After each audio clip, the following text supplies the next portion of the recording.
3 మాటలు, అది కూడా అపోస్తుల కార్యముల నుంచి మనం చూడగలుగుతున్నాం.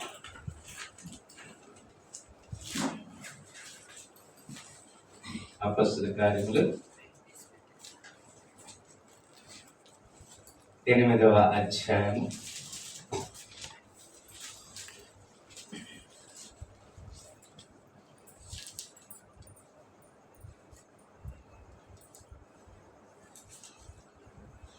35వ వచనం. చదవండి, somebody read. అందుకు ఫిలిప్పు నోరు తెరచి ఆ లేఖనమును అనుసరించి అతనికి యేసుని గూర్చిన సువార్త ప్రకటించెను. రైట్, ఇక్కడ ఈ సందర్భము మనం జ్ఞాపకం చేసుకుంటున్నాం కదా. ఈ సందర్భము ఒక ఆర్థిక మంత్రి ఆయన కదా. అతను యెరూషలేములోనికి వెళ్ళి సువార్తను ప్రకటించి తిరిగి ఇంటికి వెళ్తున్న సమయం. అతను చదువుతున్నటువంటి గ్రంథము అతనికి అర్థము కావడం లేదు. మనం కూడా అర్థం కావాల్సిన విషయం కదా. ఈ వ్యక్తి యెరూషలేముకి వెళ్ళి దేవుని ఆరాధించి తిరిగి వెళ్తున్న సమయంలో ప్రభు ఆత్మ చెప్తుంది, నీ వెళ్ళి ఈ మార్గంలో ఒక వ్యక్తి వెళ్తా ఉన్నాడు, అతను చదువుతున్నాడు కానీ అతనికి ఏం అర్థము కావడం లేదు, నువ్వు వెళ్ళి అతనితో మాట్లాడమన్నప్పుడు 35వ వచనం, అందుకు ఫిలిప్పు నోరు తెరచి లేఖనమును అనుసరించి. పిల్లరా, మనందరము కూడా లేఖనమును అనుసరించి వాక్యాన్ని బోధించాలి. మన సొంత ఆలోచన ఎక్కడ కూడా పనికి రాదు. ఒక వ్యక్తి లేదా ఒక జనరేషన్ మార్పు చెందాలి అంటే లేఖనం అక్కడ అవసరం. ఆ లేఖనం కూడా ఏంటి? యేసును గురించిన సువార్త. హల్లెలూయా. ఆ లేఖనం కూడా ఏంటంటే అది లేఖనములు చాలా ఉన్నాయి. ఆది కాండం నుంచి ప్రకటన గ్రంథం వరకు.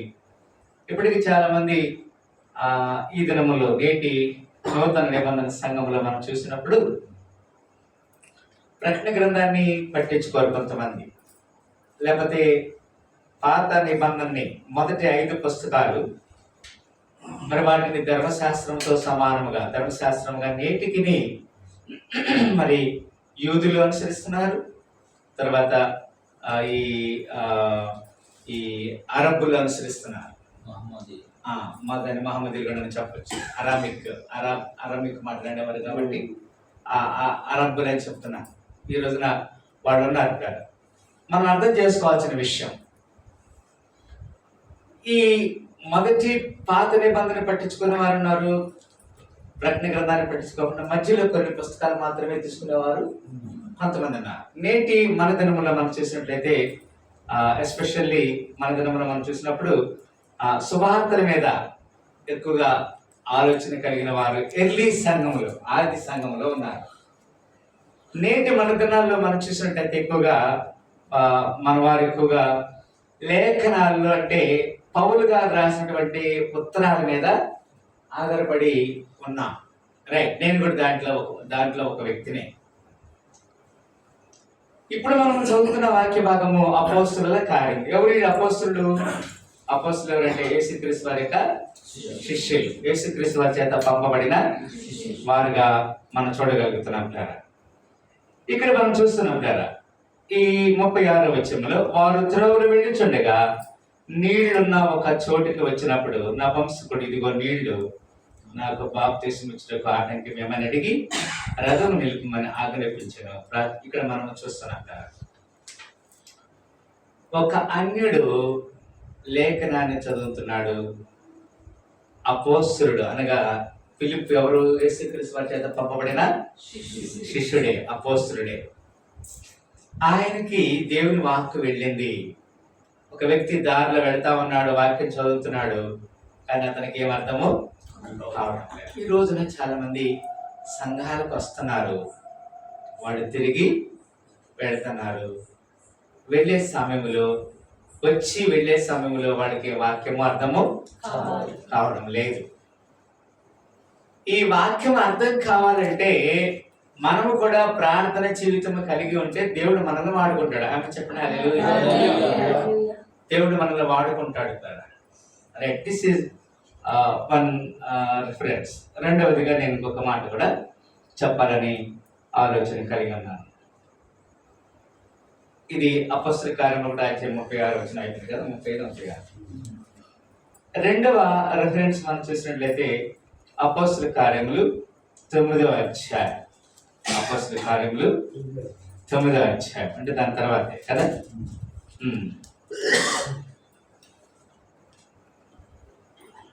15వ వచనం చదువుతాం. somebody read. అందుకు ప్రభు నీవు వెళ్ళుము అన్యజనుల ఎదుటను రాజుల ఎదుటను ఇశ్రాయేలు ఎదుటను నా నామం భరించుటకు. రైట్, ఇతను ఎవరండి? ఇతను అపోస్తలుడైన పౌలు గారు. ఇతను కూడా వాస్తవానికి మొట్టమొదటి చూసిన వ్యక్తిలో అతను కూడా అన్యుడే. కానీ దేవుడు అంటే ఆశ ఉన్నది. దేవుని మందిరానికి వెళ్ళి ఆరాధన చేయాలనే ఆశ మాత్రము ఉన్నది. ఇథియోపియుడు అంటే నల్ల జాతి వాడు, లేకపోతే ఆఫ్రికన్ వ్యక్తి. అలాంటి ఒక వ్యక్తి. ఇతను ధర్మశాస్త్రం ఎరిగిన వ్యక్తి. ఎవరు? పౌలు. వాస్తవానికి అతను పౌలు కాదు కదా. ఎవరతను? సౌలు. నిష్ఠ కలిగిన వ్యక్తి. తన మతం యందు అతని మార్గం తెలియదు. అతనికి ఏం తెలుసు? మతం మాత్రము తెలుసు. ఏం మతము? యోధా మత ప్రవిష్టుడు. Is a skilled person, scholar. నేటి మనలో చెప్పాలంటే ఈజ్ ఇంటెలెక్చువల్. ఇంటెలెక్చువల్ అంటే 10 మందికి జ్ఞానము బోధించే వ్యక్తి. ఈ రోజుల్లో ఒక ఒక ఒక పెద్ద గొప్ప అంశం గురించి డిస్కషన్ చేయాలంటే ఎవరు కావాలి? ఇంటెలెక్చువల్స్ కావాలి. అందరూ చెప్పడానికి కాదు. He was such a position. మనం ఒకవేళ ఇతను యూదుడుగా ఉన్నప్పటికీ మనం ఏం చెప్పాలంటే అతని క్రైస్తవుడు కాకపోతే అతడు అన్యుడే. యేసు ప్రభుని నమ్మకపోతే అతడు అన్యుడే. Though he was a జ్యూ. యేసుక్రీస్తు వారు కూడా యూదుడే, ఇతడు కూడా యూదుడే. యేసుక్రీస్తు వారు అతన్ని ఏర్పాటు చేసుకున్నాడు కదండి. అక్కడ పైన మనం చూస్తున్నాము, చూడండి. 13వ. అందుకు అననీయని పంపిస్తున్నాడు. ఎవరు? దేవుడు పంపిస్తున్నాడు. అంతకుముందు ఎవరు పంపించాడు? ఫిలిప్పుని పంపించాడు. ఎవరి గురించి? నపుంసకుడి దగ్గరికి. ఇక్కడ అందుకు అననీయ, ప్రభువా, ఈ మనుషుడు యెరూషలేములో నీ పరిశుద్ధులకు ఎంతో కీడు చేశానని అతని గురించి అనేకుల వలన వింటిని, ఇక్కడ నీ నామమును బట్టి ప్రార్థన చేయవాలని బంధించుటకు అతడు ప్రధాన యాజకుల వలన అధికారం పొందినాడని ఉద్ఘాటించాడు. లేదా ఇక్కడ ఒక విషయం గమనించండి. దేవుడు అనని దర్శించాడు. ఆ పలానా ప్రాంతంలో తార్సు వాడినటువంటి సౌలు అనే వ్యక్తి ఉన్నాడు. అతడు ప్రార్థన చేస్తున్నాడు. నువ్వు వెళ్ళి అతని కొరకు నువ్వేం చేయాలి? ప్రార్థన చేయాలంటే he was such a dangerous fellow కదా. అతను చాలా చాలా డేంజర్. అతనికి తెలియదు ప్రభు అంటాడు. ఆ దేవుడికి తెలియకుండా ఎవరున్నారు ఈ సృష్టిలో? మనమంట తల్లి గర్భంలో పిండంగా రూపించకమునిపే మన దినములన్నీ ఆయన గ్రంథంలో లిఖితములై ఉన్నవి.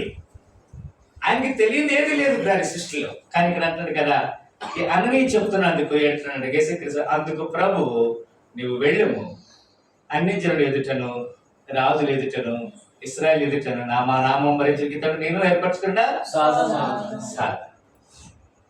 ఈ పెద్ద మనిషి కూడా, ఈ సౌలు, ఇప్పుడు నీళ్ళు ఉన్నాయి, ఏం చేయాలి? నాకు బాప్తిసము తీసుకున్నాడా? బాప్తిసం తీసుకున్నాడా? తీసుకున్నాడు. కింద మనం చూస్తాం కదండి. కింద మనం వస్తున్నాం. కొంచెం కింద చూసినట్లయితే అతను 10 చదివాడు. చదివాడు. అప్పుడే అతని కన్ను నుండి పొరల వంటివి రాలగా దృష్టి కలిగి లేచి ఏం చేశాడు? బాప్తిసం. అంతకుముందు కూడా ఈ నపుంసకుడు ఏం చేశాడు? మీరున్నాయి ఇప్పుడు, don't delay, don't want wait for me, right now you just give me the బాప్తిసం. అక్కడ యేసుని గురించి సువార్త ప్రకటించడం అన్యుడే. అతనికి యేసుని గురించి సువార్త ప్రకటించబడింది. ఆ సువార్త ప్రకటించిన వ్యక్తి కూడా అపోస్తలుడైనటువంటి ఫిలిప్పు. ఇక్కడ రెండవదిగా మనం చూస్తున్నాంటారా, అననేటువంటి ఒక వ్యక్తిని దేవుడు వాడుకున్నాడు. ఒక అన్యుడు, వాస్తవానికి అతడు యూదుడైనా పర్వాలేదు, కానీ అతడు అన్యుడిగా ఉన్నాడు కాబట్టి అతనే చెప్తున్నాడు, ఇదిగో నీళ్లు ఉన్నాయి, నాకేం చేయాలి ఇప్పుడు? బాప్తిస్మం ఇచ్చేసేయ్. ఇద్దరు రెండు కదా, ఇతడు అన్యుడే, అతడు అన్యుడే. అతడు ప్రార్థన చేస్తున్నాడు, వాక్యం చదువుతున్నాడు, ఇతడు కూడా ప్రార్థన చేస్తున్నాడు. అతనికి బాప్తిస్మం ఇవ్వబడింది, ఇతనికి కూడా బాప్తిస్మం ఇవ్వబడింది. మూడో వ్యక్తి గురించి నేను చెప్తున్నాను కదా. మూడో వ్యక్తి 10వ అధ్యాయం, మనకు తెలిసిన మాట. ఇక నేను ఎక్కడికి వెళ్తలేదు కదా, నేను ఎక్కడెక్కడికో వెళ్ళి కంటిన్యూషన్ గా ఉంది కదా. 8వ అధ్యాయము, 9వ అధ్యాయము, 10వ అధ్యాయం. ఎవరున్నారు 10వ అధ్యాయం చెప్పండి, మీ అందరు తెలిసిన మాట అది కదా. ఈజీగా ఉంది ఇప్పుడు కదా. ఇక తొందరపడాల్సిన అవసరం లేదు, కంగారు పడాల్సిన అవసరమే లేదు. ఈ కొర్నేలు గురించి మనం చూసినప్పుడు అతడు అన్యుడు కదా. కొర్నేలు ఎవరండి? మొట్టమొదటి వచ్చిన సంవత్సరం చదవండి. ఇటలీ పటాలమనబడిన పటాలములో శతాధిపతి అయిన కొర్నేలి అను భక్తిపరుడు ఒకడు కైసరులో ఉండెను. అతడు తన ఇంటి వారందరితో కూడా దేవుని యందు భయభక్తులు గలవాడై ఉండి ప్రజలకు బహు ధర్మము చేయుచు ఎల్లప్పుడూ దేవునికి ప్రార్థన చేయువాడు. పగలు ఇంచుమించు 3 గంటల వేళ దేవుని దూత అతని యొద్దకు వచ్చి కొర్నేలి అని పిలుచుట దర్శనమందు తేటగా అతనికి కనబడెను. అతడు దూత వైపు తేరి చూచి భయపడి, ప్రభువా ఏమని అడిగెను. అందుకు దూత, నీ ప్రార్థనలను, నీ ధర్మ కార్యములను, నీ కార్యములను దేవుని సన్నిధికి జ్ఞాపకార్థముగా చేరినవి. ఇప్పుడు నీవు ఈ సందర్భం తెలుసు, ఇక మనకు తెలుసు కదా. ఈయన సెంచేరియన్ అంటే 100 మందికి అధికారం. ఇతను గురించి మనం చూసినప్పుడు ఇంగ్లీష్ లో there was a centurion man in Caesarea called Cornelius, a centurion of the band called the Italian band. Italy పటాలమున శతాధిపతి. He was a Gentile, is not a Jew, but he had the prayerful life. అతను ప్రార్థన జీవితము కలిగి ఉన్నాడు. ప్రార్థన జీవితము కలిగి ఉన్నాడు, అదే చెప్తున్నాడు కదా. ఏమన్నాడు అక్కడ? చదవండి, 2వ వచనం అక్కడ.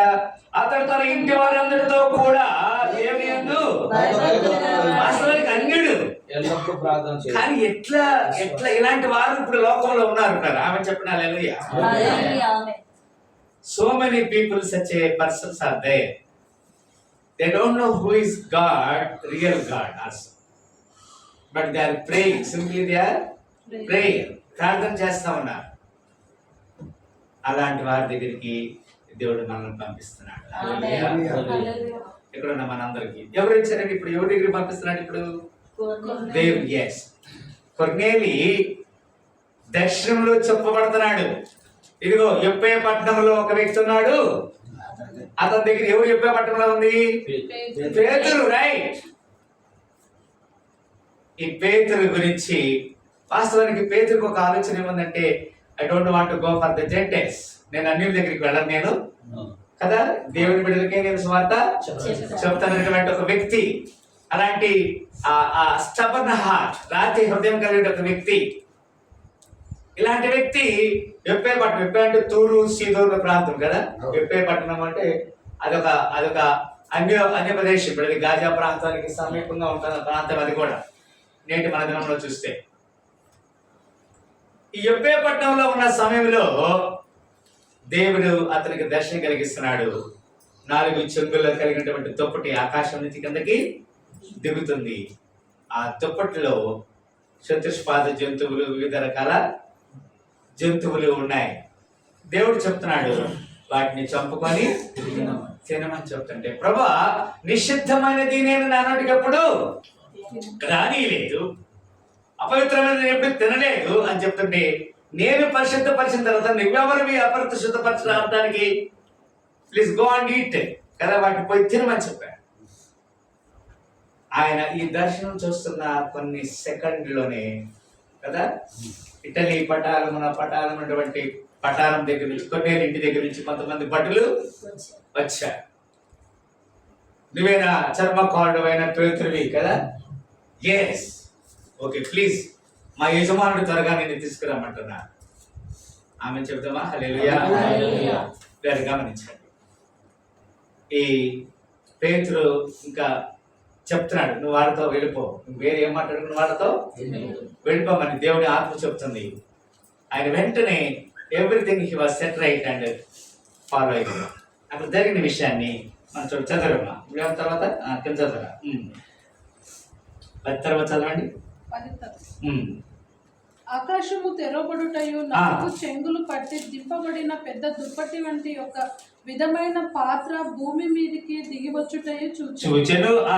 అందులో భూమి అందంతా నుండి సకల విధములైన చతుష్పాద జంతువులను, పురుగులను, ఆకాశ పక్షులను ఉండెను.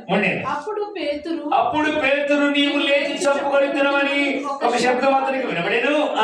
అయితే పేతురు, వద్దు ప్రభువా, నిషిద్ధమైనది అపవిత్రమైనది ఏదైనాను నేనెన్నడూ తినలేదని చెప్పగా, దేవుడు పవిత్రము చేసిన వాటిని నీవు నిషిద్ధమైన వాటినిగా ఎంచవద్దని మరలా రెండో ఇలాగు ముమ్మారు జరిగిన వెంటనే ఆ పాత్ర ఆకాశమునకు ఎత్తబడెను.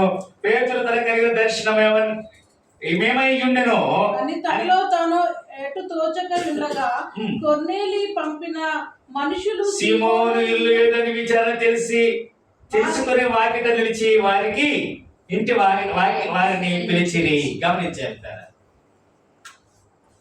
ఈ రాత్రి కలసములు ఒక మాట నేను ఖచ్చితంగా నేను చెప్పగలుగుతాను. ఈ రాత్రి ఒకవేళ తన దాసుడు ఇక్కడ ప్రార్థన పెడదామని చెప్పినప్పుడు ఆయన సొంత స్వార్థం ఇక్కడ లేకపోవచ్చు. ఆమె చెప్తున్నారు, యథార్థంగా నేను చెప్తున్నాను. మనము ఇప్పుడు దార్ల విజయ్ దగ్గరికి వెళ్ళి ఆయన దగ్గర సంఘంలో మనం ప్రార్థన చేసేది ఏంటి అని కొంతమంది బెట్టుగా ఉండొచ్చు కదా. బెట్టు కంటే అర్థమైంది కదా. నేను ఎలా సంవత్సరం ఏంది, నేను ఎందుకు వెళ్ళాలి అసలు? ఇక్కడ ఆయన కొరకు వెళ్తున్నాం మనం. ఆమె చెప్పండి హల్లెలూయా. మన కొరకు కూడా మనము వెళుతున్నామని నమ్మి వస్తే నీవు దేవుని చూస్తావు. ఆమె చెప్పండి హల్లెలూయా. ఈ రాత్రికి వచ్చిన మనము it is not one man's vision, ఒక వ్యక్తి దర్శనం కాదు, కానీ మనందరం కూడా ఆయన దర్శనంలో మనం పాలుభాగస్తులుగా ఉన్నప్పుడు ఆయన ఆశీర్వాదం పొందుతాడు. ఆయనతో పాటు మనం కూడా యుద్ధమున నుంచున్న యుద్ధ సామాను మోసిన వ్యక్తికి, యుద్ధము సామాన్ దగ్గర కాపులు ఉన్న వ్యక్తికి, యుద్ధము చేసిన వ్యక్తికి అందరికి సమానం అంటాడు కదా. నా చెలికాడ నీకు నేను వడంబడికి చేసుకున్నాను. ఉదయము పని చేసినందుకు నీకు ఎంత ఇస్తానని చెప్పాను? 1 దినారం. నీది నువ్వు తీసుకొని వెళ్ళు. నా సొంత సొమ్ముతో నా ఇష్టం వచ్చిన వారికి నేను ఇచ్చినందుకు నీకెందుకు కడుపు? చాలా మందికి కడుపు అంతగా ఉంటారు కదా. మనం ఇప్పుడు దేవుని దగ్గరికి వచ్చాము, యథార్థంగా దేవుని పనిలో పాల్గొన్నాం. పిల్లరా, ఒక విషయాన్ని గమనించాలి. ఈ కొర్నేలి ఒక అన్యుడు దేవుని ఇంటి అంతటితో ఒకటి కలిసి ప్రార్థన భయభక్తులు కలిగి ఉన్నాడు, ధర్మ కార్యాలు చేస్తున్నాడు. మరి ప్రియదాసుడు మరి విజయ్ కూడా ధర్మ కార్యాలు ఎంతో మందికి సహాయం చేయడానికి కదా. That is a good habit, అది మంచి. అందుకే ఎప్పుడైనా సరే మరి పాస్టర్ గారు పిలిచినప్పుడు నేను I could not say no. ఇప్పుడు ఆయన చేసే పని చేయని అంతే కదా. ఆయనతో పాటు ఏం చేయాలి? మనం కూడా భార్య భాగస్తులుగా ఉంటే ఉండాలి. లేకపోతే ఆయన మీద కొంతమంది ఇప్పుడు ఏం చేస్తున్నారు? బురద జల్లే పనులు చేస్తున్నారు. ఆయన చేయనీయుడు, చేసేవాళ్ళని. అది ఎంత నాన్ సెన్స్ గమనించాలి. ఈ భక్తి పరుడవంటి కొర్నేలి దగ్గరికి దేవుని దూత వచ్చింది. నీ ధర్మ కార్యములు ఎక్కడికి చేరినవి? దేవుని దగ్గరికి చేరినవి. ఇప్పుడు నువ్వు వెళ్ళి వెప్పే పట్టణానికి పంపించు.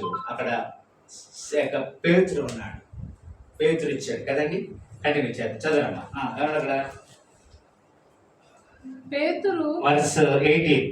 పేతురు అన్న మారు పేరు గల సీమోను అక్కడ దిగి ఉన్నాడని అడిగిరి. పేతురు దర్శనమును గూర్చి యోచించుచుండగా పేతురు ఆ దర్శనం గురించి యోచించుండగా ఇదిగో ఆత్మ ఇదిగో ముగ్గురు మనుషులు నిన్ను వెతుకుతున్నారు, నీవు లేచి క్రిందికి దిగి సందేహింపక వారితో కూడా వెళ్ళము, నేను వారికి పంపి ఉన్నానని అతనితో చెప్పాను. 3 సార్లు గమనించాలి. మొట్టమొదట మనం చేసాము, ఫిలిప్పుని దేవుడు పంపించాడు. అక్కడ ఒక వ్యక్తి చదువుతున్నాడు, వాక్యం అర్థం కావట్లేదు, నువ్వు వెళ్ళని చెప్పాడు. 2వ సందర్భంలో మనం చూసాము పిల్లరా, అననీయుని పంపించున్నాడు కదా. ఎవరు? సౌలు దగ్గరికి. అతను ప్రభు అతను చాలా మూర్ఖుడు, దేవుడి సంఘాన్ని హింసించే వ్యక్తి. అతని దగ్గర నీ వెళ్ళంటే ప్లీజ్ గో, నువ్వు వెళ్ళు, నేనే ఏర్పరుచుకున్న సాధన. ఇక్కడ ఈ పెద్ద మనిషి గురించి మనం చూస్తున్నాం. ఎవరి పెద్ద మనిషి? కొర్నేలి. ఈయన అసలు ఎంత సంతోషం అంటే, ఆ ఇంటి వారందరిని కూర్చోబెట్టుకొని, నువ్వు వచ్చింది నాకు చాలా పరమానందం ఉంది ఇప్పుడు కదా, ఇంటి వారందరినీ కూర్చోబెట్టుకుంది కదండి. చూడండి ఎన్నో వచ్చిన అది వచ్చిన చూడరమ్మా, 22 చదవండి.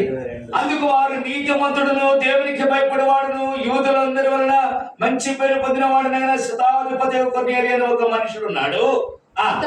తన ఇంటికి పిలువనంపించి నీవు చెప్పు మాటలు వినాలని పరిశుద్ధ దూత వలన బోధింపబడని చెప్పి అప్పుడు అతడు వారిని లోపలికి పిలిచి విద్యనిచ్చాడు. మరునాడు అతడు లేచి వారితో కూడా బయలుదేరడం. వారైన కొందరు సహోదరులను వారితో కూడా వెళ్ళిరి. మరునాడు వారు కైసరయలో ప్రవేశించిరి. అప్పుడు కొర్నేలి తన బంధువులను ముఖ్య స్నేహితులను పిలిపించి వారి కొరకు కనిపెట్టుకొని ఉండే. పేతురు లోపలికి రాగా కొర్నేలి అతన్ని ఎదుర్కొని పాదములపై నమస్కారం చేసెను. అందుకు పేతురు, నీవు లేచి నిలువు, నేను కూడా నరుడనే అని చెప్పి అతను లేవనెత్తెను. అతనితో మాట్లాడుచు లోపలికి వచ్చే అనేకులు గుడ్డు చూసెను. అప్పుడు అతడు అన్య జాతి వానితో సహవాసం చేయగలను, అట్టి వారిని ముట్టుకొనేను, యూదునికి ధర్మము కాదని మీకు తెలియదు. అప్పటికే ఆయన అలాంటి చింతల్లో ఉన్నాడు. ఈ ఒక్కలైతే నాకేంది, సింగారం అయితే నాకేంది, ప్రతాప్ సింగారం అయితే నాకేంది అని అనుకున్నాడు ఆయన. అనొచ్చా? అనకూడదు అనుకుంటున్నాను. అయితే ఏ మనుష్యుడు నిషేధింపదగిన వాడైనను పవిత్రుడైనను చెప్పకూడదని దేవుడు నాకు చూపించాడు. కాబట్టి నన్ను పిలిచినప్పుడు అడ్డమేమీ చెప్పక వచ్చింది గనుక ఎందు నిమిత్తము నన్ను పిలువనంపితిరు దాని గురించి అడుగుచున్నానని వారితో చెప్పాను. అందుకు కొర్నేలి 4 దినముల కిందట పగలు 3 గంటల మొదలుకొని ఈ వేళ వరకు నేను ప్రార్థన చేయుచుండగా ప్రకాశమానమైన వస్త్రము ధరించిన వాడు కొర్నేలి ప్రార్థన వినబడేను. ఆమె చెప్పండి హల్లెలూయా. నీ ధర్మ కార్యంలో దేవుని సముఖమందు జ్ఞాపకం కనుక నీవు ఎప్పేకు వర్తమానం పంపి పేతురును మారు పేరు గల సీమోను పిలిపించుము. అతడు సముద్రపు ధరిన ఉన్న చర్మకారుడైన సీమోను ఇంత దిగి ఉన్నాడని వెంటనే నిన్ను పిలిచి వచ్చినది. ఎన్నో వచ్చినామంటే వచ్చే 36 యేసుక్రీస్తు అందరికీ ప్రభు, ఆయన ద్వారా దేవుడు సమాధానకరమైన సువార్త చేశాడు. సువార్తని ఇశ్రాయేలుకు పంపిన వర్తమానం మీరు ఎరుగుదురు. ఆమె చెప్పండి హల్లెలూయా. సౌలుకి సువార్త పఠించబడింది అననీయ ద్వారా. ఈ నపుంసకుడికి సువార్త పఠించబడింది ఫిలిప్పు ద్వారా. ఈ కొర్నేలికి సువార్త పఠించబడుతున్నది పేతురు ద్వారా. ఇప్పుడు ఇతను కూడా బాప్తిసం తీసుకుంటున్నాడా? తీసుకున్నాడు. అదే దాని గురించి చదువుతున్నా. చదవమ్మా ఏమన్నా అక్కడ యోహాను బాప్తిసము ప్రకటించిన తర్వాత గలిలియా మొదలుకొని యూదా ఎంతటా ప్రసిద్ధమైన సంగతి మీకు తెలియను. అదేదనగా దేవుడు నజరేయుడైన యేసును పరిశుద్ధాత్మతోను శక్తితోను అభిషేకించదను అనున్నది ఏ దేవుడు ఆయనకు తోడై ఉండెను గనుక ఆయన మేలు చేయొచ్చు అపవాది చేత పీడింపబడిన 42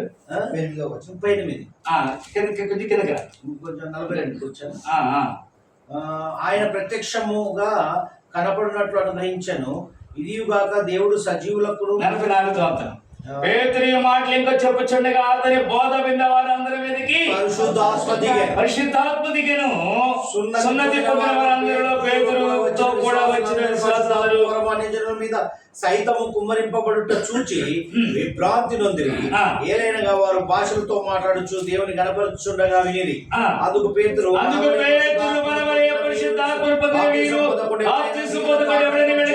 అని చెప్పి ఆమె చెప్పండి హల్లెలూయా. యేసుక్రీస్తు నామమందు వారు బాప్తిసము పొందమని ఆజ్ఞాపించారు. తర్వాత కొన్ని దినములు తమ యొద్ద చనుమని వారిని వేడుకొని యేసుక్రీస్తు నామములో వారందరికీ ఏం చేశాడు? బాప్తిస్మము ఇచ్చాడు. పిల్లరా, చాలా మంది ప్రజలు లోకంలో ఉన్నారు, బాప్తిస్మానికి సిద్ధంగా ఉన్నారు. They are ready to get the baptism, but nobody is not there. ఈ రాత్రి ఇక్కడ ఉన్నటువంటి వారిలో దేవుడు పేతురు గాను, ఫిలిప్పు గాను, అన్నయ్య గాను మనందరినీ వాడుకున్నట్టుగా మన ద్వారా అనేక ఆత్మలు బాప్తిసం పొందుదురుగా అనేకమైన అన్ని జనులకి యేసుక్రీస్తు సువార్త ప్రకటించబడునుగా. మరి మనందరినీ దేవుడు దీవించాలని కోరుకున్నాం. దేవుడి పరిశుద్ధ లేఖనాన్ని మన ఆత్మ మేలు దీవించి ఆశ్రయించిన వాక్యం చెప్పడానికి 3 గంటలు కావాలి.